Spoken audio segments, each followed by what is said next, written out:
Kwazi Nkrumah. I'm Kwazi, capital Nkrumah,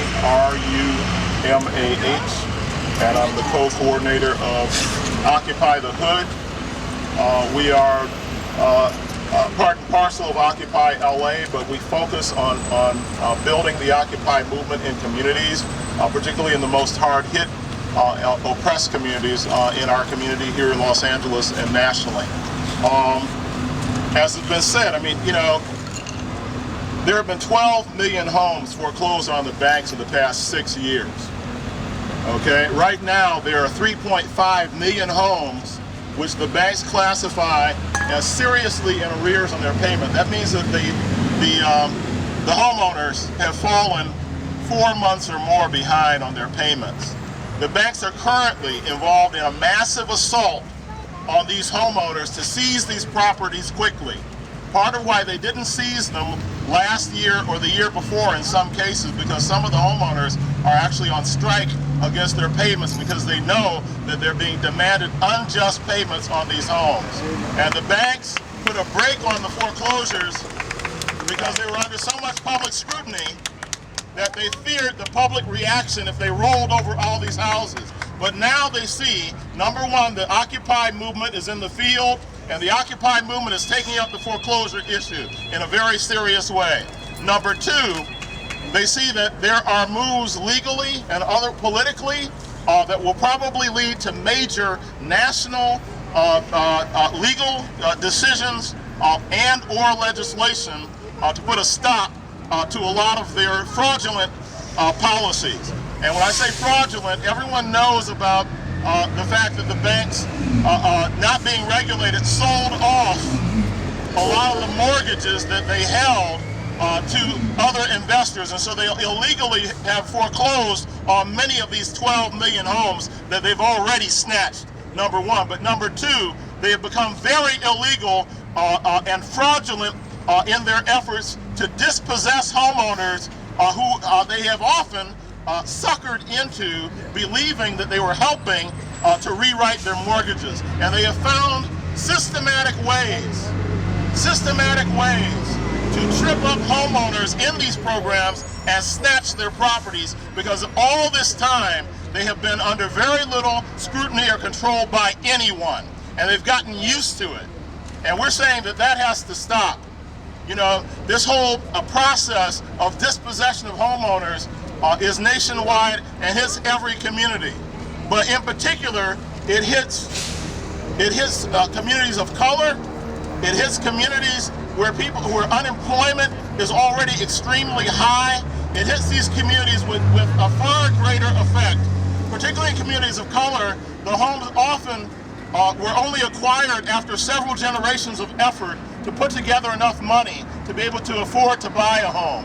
And often against the strictures of redlining, which meant that often the family had to raise enough money to actually buy the house outright or close to do that, or have massive down payments in order to get into the housing market. The banks pretended, starting around the year 2002, that they were going to give people they had previously redlined a chance to own a home like anyone else. But the truth is that they were using that mechanism of opening up a broader range of people to purchase houses, actually to put pressure on the prices of houses, and it was only one of a series of mechanisms that were used to artificially inflate the cost of housing across the board. And that is why, once that bubble burst and the economy began to spiral down, the entire economy, causing a loss of at least 10 million jobs, the collapse of thousands of workplaces and businesses across the country and even globally. Once they found that bubble burst, the homeowners, those who they weren't able to outright dispossess, were then stuck with mortgages that were hyperinflated. And that is what they're still paying on all these years later. 5 and 6 years later, they're paying inflated rates, monthly payments on homes that have dropped sometimes by 50% or more in market value. This is a massive social crime. We are saying We are saying that corporate crime has reached such levels of outrage in this country that the citizenry has to organize itself now to demand, number one, that they be fully prosecuted. Every single one of them responsible for this mess needs to be prosecuted. Number two, the banks need to immediately stop this foreclosure process throughout the country. Number three, they need to help those who are still in their homes to stay in their homes. Number four, they need to be required to make restitution to those who they illegally and fraudulently did out of their properties and seized the number one thing that many families will ever have in their lifetime, which is a home. And all of this is about mega bucks. And it's time for the buck to stop here, like at Wells Fargo. It's time for the buck to stop here at the State Building.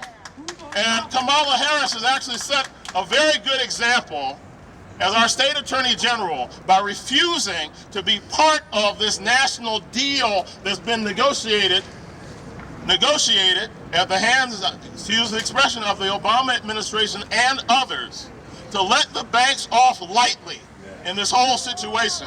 That is not justice. That is not proper restitution. That is not a proper defense of the public interest by anyone. And until this situation is dealt with, we are going to be out here in the streets. We are saying, that when they say leave your property, do not comply. We say occupy. When they say leave, don't comply, we say occupy. We say Occupy. We say occupy. We say occupy. We say occupy. And finally, 12 million homes is more than enough, and it's time for the homeowners to get tough. And our intent is to organize those homeowners as a constituency group. We are saying hold on to your home, occupy your home, fight for your home. You have the right to life, liberty, and the pursuit of happiness. These issues caused a revolution in this country 200 some odd years ago. 200 and some odd years ago. And life, liberty, and the pursuit of happiness are being denied to the mass of the citizenry in this country today, and it's not going to be tolerated. So thank you, Carlos the mailman, and others for pulling this rally together. Thanks to all the partners in our coalition that are coming together to fight this phenomena. And thanks to all the homeowners like Ms. Parker and Berta Herrera and many others who are beginning to stand up and say that we're going to organize and we're going to resist this and we're going to stand up for our rights. Thank you.